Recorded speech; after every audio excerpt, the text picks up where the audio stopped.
Wa ayatu bataubatan shahihatan, kitu deui tugas urang sebagai muslim, sebagai mukmin. Da teu leupas tina sampai sapenting teh tina migawe dosa ayatu bataubatan shahihah, pegera laksanakeun tobat kalayan tobatna anu bener. Tobat anu bener. Nah aya tobat anu teu bener, ya aya bisa.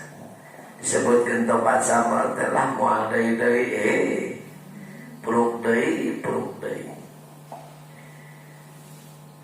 Jadi lamun tuluy-tuluyan tobat kete dosa, jadi kaya-kaya cenah eta teh ngaheureukeun. Anu penting dina nali hiji diri hayang tobat, dina nalika tos tobat kadituna ulah ngahaja migawe dosa. Ngan lamun teu kahaja mah kitu nya teu kahaja mah teu jadi tangan ieu mah ulah dihajakeun gitu. Sanajan sakumaha ceuk paribasana hayang migawe kana dosa ge berarti kudu kuat ngarekedkeunana, sehingga terkadang jalma anu tadina baragajul, anu tadina ceuk paribasana rucatan dirumpak tuluy kadituna tobat, dina nalika tobat eta teh sok terkadang diuji heula ku Allah.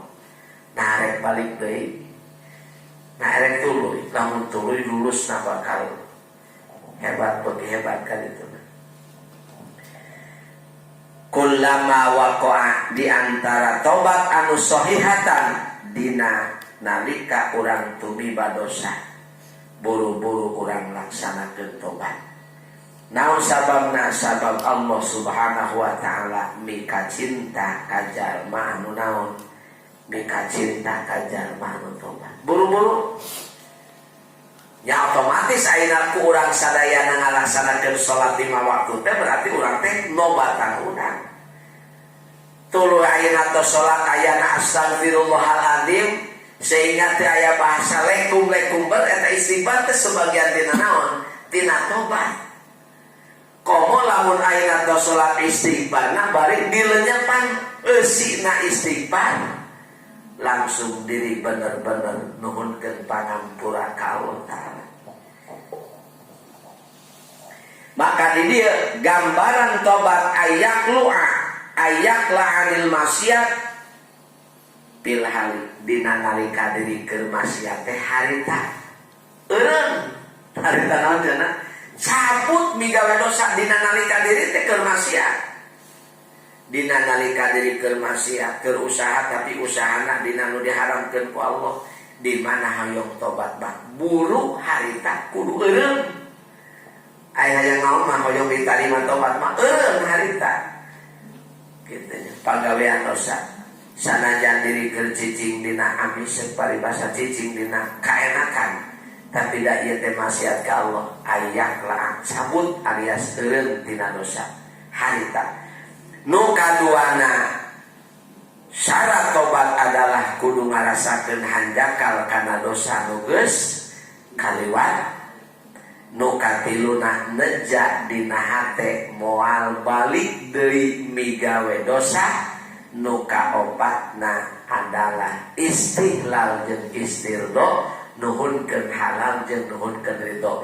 Kadodora jadi tobatna di mana menepati karena syarat tobat anu opat. Syarat tobat nu opat hiji aya dina kitab muslim hiji nalangsa alias hanjakal kana geus migawe dosa. Nomor kadua dina nalika diri keur cicing dina maksiat harita eureun, harita nyingset, harita lumpat dina maksiat. Kur madu pisan kur enak-enak. Ya Allah, geuning padieu teh urang teh erek tobat. Buru harita keneh eureunkeun alias nyingset indit berangkat tina migawe dosa. Nuka tiluna neja dina hate moal migawe deui dosa. Nomor kaopatna nuhunkeun halal jeung nuhunkeun ridho ka pada makhluk Allah. Sakumaha dawan Allah, ya ayyuhalladzina amanu tubu ilallahi taubatan nasuha. Ya eling-eling jalma-jalma iman marane kabeh kudu tobat ka Allah kalayan tobat anu sabenerna.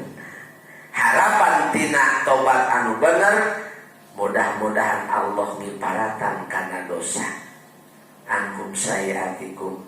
Hiji, mudah-mudahan dosa dihampura. Harapan anu kadua, Allah bakal ngasupkeun ka eta jalma nu geus bersih tina dosa, poe kiamat diasupkeun ka surga.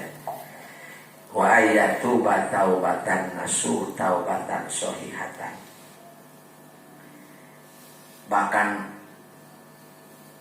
Allah ngadaudina katerangan anu sanes, innallaha yuhibbut tawabina wa yuhibbul mutatahhirin. Sayatosna Allah mika cinta ka jalmi anu tobat jeung mika cinta ka jalmi anu suci dohir jeung batin.